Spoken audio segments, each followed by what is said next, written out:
Propulsé par mademoiselle.com.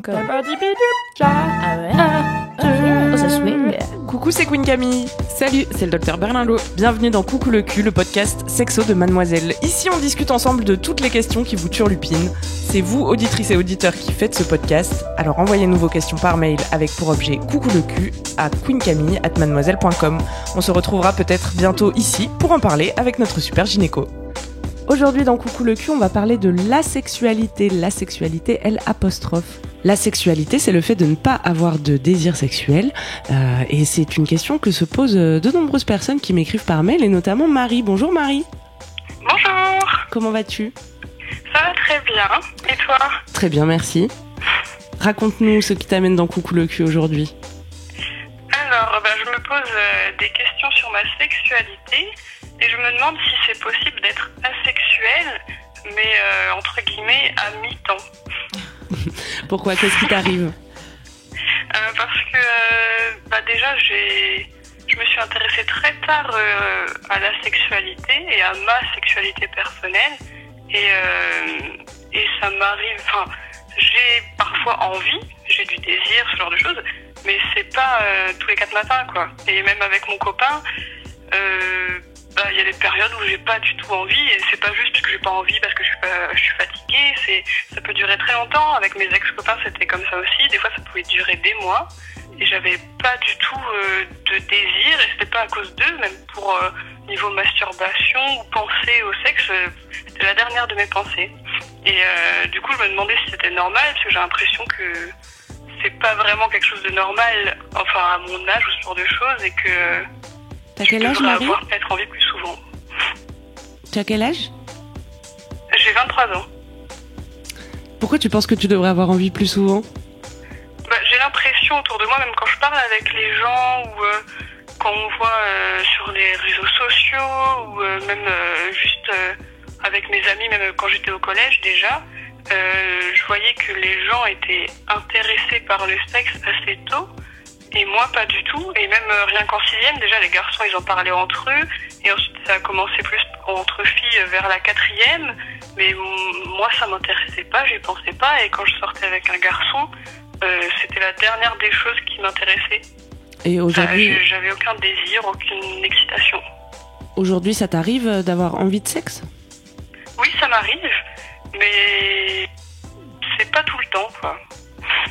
C'est logique que ce soit pas tous les jours, parce qu'on n'est pas des animaux assoiffés de sexe en permanence, mais même quand je suis avec mon copain ou quoi que ce soit, alors qu'il me plaît physiquement ce genre de choses, des fois j'ai envie, et des fois, il a beaucoup plus souvent envie que moi, et moi je lui dis, j'ai pas envie, et je sais pas pourquoi, ça fait déjà 3 semaines, des fois ça fait plus, et il accepte, mais il se demande pourquoi, parce que lui aussi il a l'impression qu'en général, par rapport à ses ex-copines, elles avaient plus envie ou plus souvent.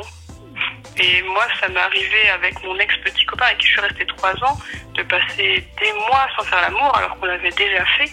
Et il respectait ça, mais maintenant je me demande si c'est normal, parce que quand je compare avec d'autres personnes, j'ai l'impression qu'elles le font beaucoup plus souvent et qu'elles ont souvent envie et que c'est quelque chose d'assez général.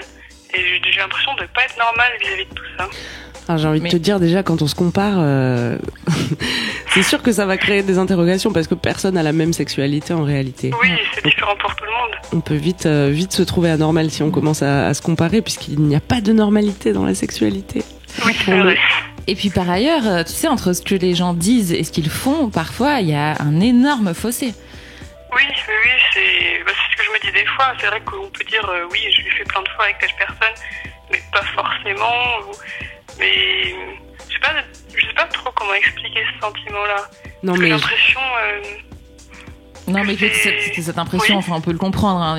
C'est hyper compréhensible. Voilà, c'est assez fréquent de se comparer et de voir par rapport aux autres, etc. Mais vraiment, je pense que déjà la première idée à avoir en tête, c'est que c'est pas parce que quelqu'un dit qu'il fait beaucoup, qu'il fait ça, qu'il fait plein de choses que t'as l'impression de pas faire, que c'est vrai ou que c'est si fréquent que ça, ou tu vois, genre vraiment c'est. Je pense qu'il faut pas prendre pour argent comptant ce que les gens disent. Et par ailleurs, il y a des gens qui adorent en parler, et c'est pas pour ça que après leur sexualité est plus délurée ou Enfin, c'est pas forcément lié. Hein. Ou plus satisfaisante, parce que là, on parle... C'était ça ma question d'après. Ouais, on parle de quantité, mais en réalité, si tu fais l'amour tous les jours et que c'est nul, ça vaut pas le coup non plus. Et pour le coup, ça revient à ce que tu disais tout à l'heure, on n'est pas des animaux. Enfin, tu vois, effectivement, si tu fais l'amour comme tu bois un verre d'eau, effectivement... Non, mais c'est vrai, enfin, tu vois, c'est genre... c'est pas très satisfaisant, quoi. Enfin, c'est... Bon, mais c'était ma question en fait. Du coup, parce que tu as cette impression-là et ça peut te gêner d'avoir l'impression d'être anormal par rapport aux autres. Mais si tu essayes de prendre un peu de recul et de ne pas te comparer aux autres, est-ce que cette situation, le fait d'avoir des baisses de désir de temps en temps pendant des périodes plus ou moins prolongées, te fait du mal à toi? Est-ce que c'est quelque chose où tu te dis, oh là là, en ce moment j'ai pas envie et du coup j'en souffre? Personnellement, moi non. Mais c'est plus, du coup, comme je suis en couple, c'est plus difficile, par exemple, pour mon copain que pour moi. Parce que moi, à la base, je me posais pas cette question. Et j'avais juste pas envie. Vu que j'y pensais pas, je me disais pas, oh mon Dieu, je fais moins l'amour que les autres, puisque j'en avais rien à faire.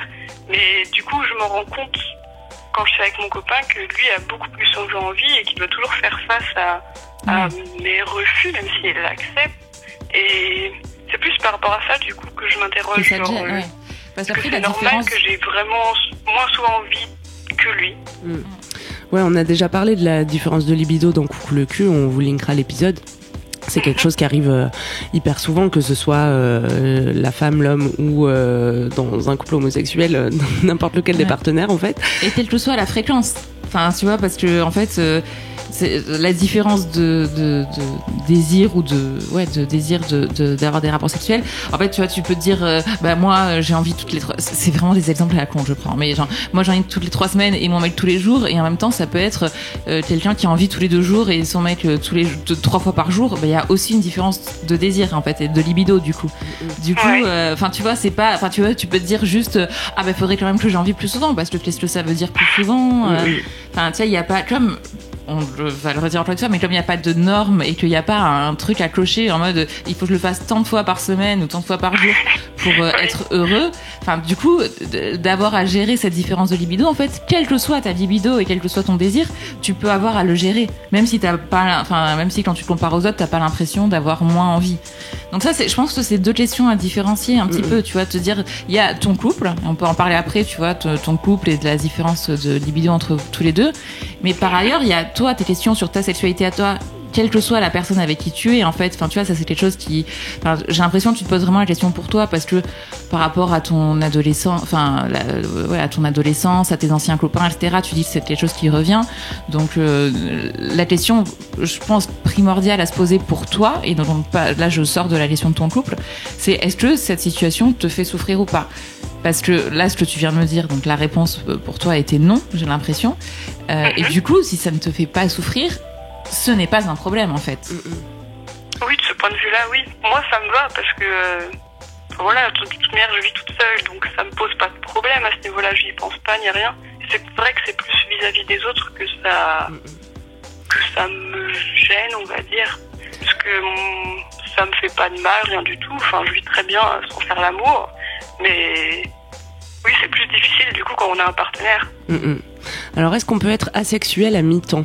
Mais est-ce qu'on peut être asexuel? Enfin, tu sais, on a déjà parlé de ça toutes les deux aussi. Hein, le fait je pense que j'ai du mal à voir le désir comme quelque chose de figé. Toute la vie, quel que soit le partenaire, quel que soit... Enfin, tu sais, comme si on nous mettait une énorme étiquette sur la tête, en mode, toi t'es hétéro, toi t'es homo, toi t'es asexuel. Je sais pas... alors déjà, à mi-temps, c'est un concept. Non, mais on peut dire que c'est normal d'avoir des baisses de libido. On ne devient pas asexuel à mi-temps parce que pendant quelques mois, on n'a pas envie de faire l'amour. Juste, on n'a pas envie de faire l'amour. Ouais, il y a les fluctuations... Enfin, le désir, ça fluctue énormément dans la vie, selon des milliards de paramètres, qui sont à la fois d'âge, hormonaux, de projets à côté, de désir pour ton partenaire à ce moment-là, de volonté d'explorer ou pas, d'avoir du temps libre, enfin tu vois, d'avoir du temps mental aussi pour ça. Enfin, il y a des moments dans la vie où aussi, t'as le droit aussi d'être focus sur autre chose que sur le sexe et passer aussi ton énergie sexuelle, c'est la même chose, dans autre chose que dans la relation sexuelle. Et c'est vrai qu'il y a des moments de vie où on a enfin, je pense que ça arrive vraiment à tout le monde d'être focus sur autre chose et de dire mais en fait là c'est pas du tout ma priorité, j'ai d'autres priorités, et ce qui n'empêche pas par ailleurs d'avoir des relations un peu affectives, parce que si ton copain tu l'aimes et que t'es bien avec lui, enfin ça c'est comme je sais pas les amis, enfin tu vois, ça t'empêche pas d'avoir une relation affective avec lui et sentimentale et de beaucoup oui, c'est affection, je crois, le terme que je ou même d'avoir des contacts physiques sans des câlins, c'est pour ça l'affection au sens large. Enfin, c'est vrai que tu peux avoir envie d'embrasser, de le prendre dans tes bras, de passer des moments avec lui sans que ce soit génital, et c'est oui, c'est ça. Mais c'est une autre. Enfin, pour moi, c'est plus une autre manière de vivre sa sexualité que de ne pas la vivre, parce que le principe, enfin, tu vois, de la sexualité, c'est effectivement de mettre ce qu'on veut dedans et de sortir un peu. Enfin, je pense qu'on a déjà pas mal parlé ici, mais de sortir de cette représentation de la sexualité, c'est que la pénétration d'un pénis dans un vagin. Ben non, en fait, enfin, la sexualité, c'est quelque chose qui est partout dans notre vie tout le temps, et c'est pas forcément génital. Et effectivement, avoir une relation amoureuse, romantique, faite de câlins, de caresses, de baisers, c'est aussi une forme de sexualité. Moi, j'ai du mal avec le concept d'asexualité, mais en fait, pardon, je meurs. Mais en fait, j'ai du mal avec toutes les étiquettes sexuelles. Enfin, surtout parce que je me rends compte à travers les mails que je reçois qu'elle crée plus de problèmes qu'elle n'apporte de solutions. Une fois qu'on s'est dit bon je suis homo, je suis hétéro, ok, pour un temps ça rassure, et puis un jour il va se passer un truc dans la vie qui sort du cadre de l'étiquette, et du coup ça chamboule tout. Et est-ce que je suis un imposteur? Est-ce que du coup ça veut dire que je suis bi? Ça enferme dans des cases, c'est alors ça. Que moi j'ai l'impression que l'objectif c'est plutôt, dans la sexualité comme dans tout, de se libérer de toutes ces cases, de toutes ces injonctions, de se dire mais il faut ouais c'est ça, je suis hétéro ou je suis asexuel ou j'ai tant de rapports par semaine ou j'ai besoin de pénétration, sinon enfin tu vois, c'est peut-être que aussi avec ouais, je suis tout à fait d'accord avec toi, Camille. Le fait de se mettre des étiquettes, effectivement, ça peut rassurer et être un peu aider à la construction de son identité. Mais là, en l'occurrence, pour toi, te mettre l'étiquette d'asexuel à mi-temps, je pense que c'est vraiment pas une bonne idée. Parce que... Oui, je pense aussi. Mais du coup, c'est surtout que j'arrive pas à comprendre vraiment. Enfin, c'est parce qu'on a souvent besoin de s'identifier à quelque chose, je pense. Bien sûr. Et du coup, pour moi, ça me semble... Enfin, avec tout ce qui nous entoure, on voit le sexe comme quelque chose de nécessaire. Et beaucoup de gens disent que le sexe, dans un couple, c'est nécessaire. Mais enfin, moi, je suis pas forcément d'accord, parce que j'ai plus souvent besoin, du coup... de câlins, de caresses, de bisous, plutôt que de sexe, de pénétration, ce genre de choses. Oui, mais ça fait c'est ça qui fait qu'on se sent peut-être anormal, parce qu'on nous dit tout le temps que le sexe, pénétration, tout ça, c'est ce qui fait le ciment d'un couple ou je ne sais trop quoi, et c'est ce qui fait qu'on est une personne avec une sexualité normale. Et c'est peut-être ça qui est plus embêtant, parce que moi, c'est pas ce qui m'intéresse en permanence. C'est ton droit. Oui, je pense. Mais du coup, c'est pas forcément facile de comprendre et de faire comprendre aux autres. Mais alors les autres, alors que avec ton copain, c'est un fait où il faut que vous en parliez, et ça on peut parler de ça après. Mais après les autres, genre tes copines, machin, en fait on s'en fout, elles ont pas à savoir ça. Oui, ça. Tu vois, si tu veux en parler, ça te fait du bien. Ça c'est chacun le vit comme il veut. Il y en a qui adorent parler de sexe, il y en a qui ne supportent pas parler de sexe. Ça veut, encore une fois, comme on disait tout à l'heure, ça veut pas dire que t'es plus épanoui dans un sens ou dans l'autre. Il y en a qui ont besoin de justement beaucoup extérioriser parce que finalement ils vivent pas tant de choses que ça. Il y en a ils vont extérioriser parce qu'ils vivent plein de trucs et ils ont besoin d'en parler et ils adorent ça. Il y en a qui vivent des trucs dingues et qui sont trop heureux de ce qu'ils vivent et n'ont pas du tout besoin ni envie d'en parler. Enfin, ça, il faut vraiment le différencier. Ce qu'on dit sur le sexe, les discours qu'on a ne correspondent pas forcément aux pratiques. Donc après, si tu dis par rapport aux autres, mais tu n'as aucun compte à rendre à personne. Et la seule personne, effectivement, avec qui tu dois en discuter parce que ça fait partie de votre couple, c'est ton copain. Mais après, le reste du monde, t'en as rien à faire. Oui, ça me dérange pas vis-à-vis d'amis ou quoi que ce soit. Je m'en fiche pas mal. Genre, c'est ma sexualité et ma vie à moi. C'est plus vraiment quand je suis en couple que c'est pas évident de faire passer le message et que la personne aussi, genre que mon mec ne le prenne pas pour lui. Parce qu'il a tendance à se demander si c'est de sa faute et si il me plaît pas assez ou ce genre de choses. Alors qu'au final, pas du tout. Parce qu'on Donc lit... c'est pas forcément évident quand même lui il a cette idée de relation hétéro-pénétration qui est comme une base dans sa tête, de lui faire comprendre que c'est pas forcément ce qui marche pour toi. Accepte, pour moi c'est pas ma norme à moi. En plus c'est vrai qu'on lit beaucoup amour et sexualité et que du coup on se dit ah bah si j'ai pas de désir pour telle personne, est-ce que ça veut dire que je suis pas vraiment amoureux, puisque quand on est vraiment amoureux normalement on a envie de sexe. Mais ça aussi c'est un mythe qu'on peut faire tomber aujourd'hui une bonne fois pour toutes. Bien sûr, la sexualité et l'amour sont complètement différenciés et effectivement tu peux avoir beaucoup de désir pour quelqu'un que tu n'aimes pas. Donc t'es pas amoureux et à la fois et de l'autre côté être amoureux et éprouver moins de désir sexuel pour la personne. Et ça, effectivement, c'est bien quand ça s'accorde, mais si ça s'accorde pas, c'est pas grave.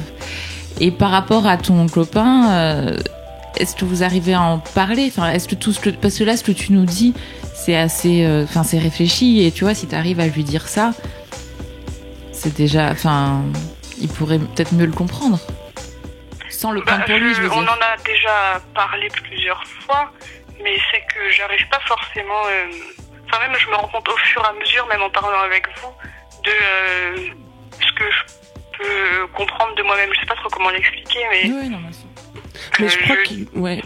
Je comprends plus que la sexualité, c'est pas forcément la pénétration, ce genre de choses, et que le fait que je peux plus avoir envie de faire des câlins et de l'embrasser, ce soit considéré comme une sexualité aussi.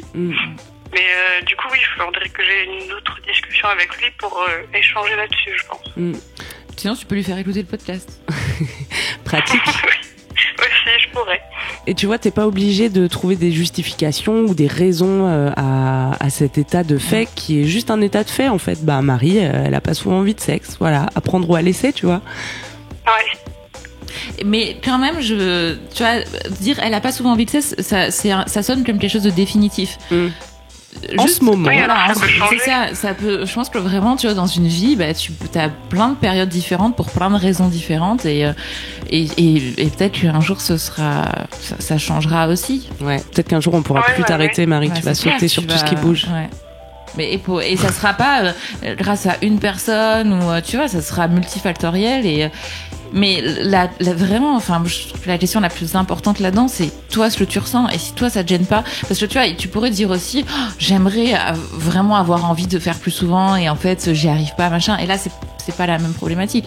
Mais si ça te gêne pas et si tu sais que t'as des périodes où t'as moins envie mais qu'en même temps voilà, ça personne t'empêche pas, te force. Voilà, que personne te force, que ça t'empêche pas d'avoir une vie normale et d'être heureuse à ce moment-là, franchement, ce n'est pas un problème. Il n'y a pas de problème, en fait. Pour moi, non.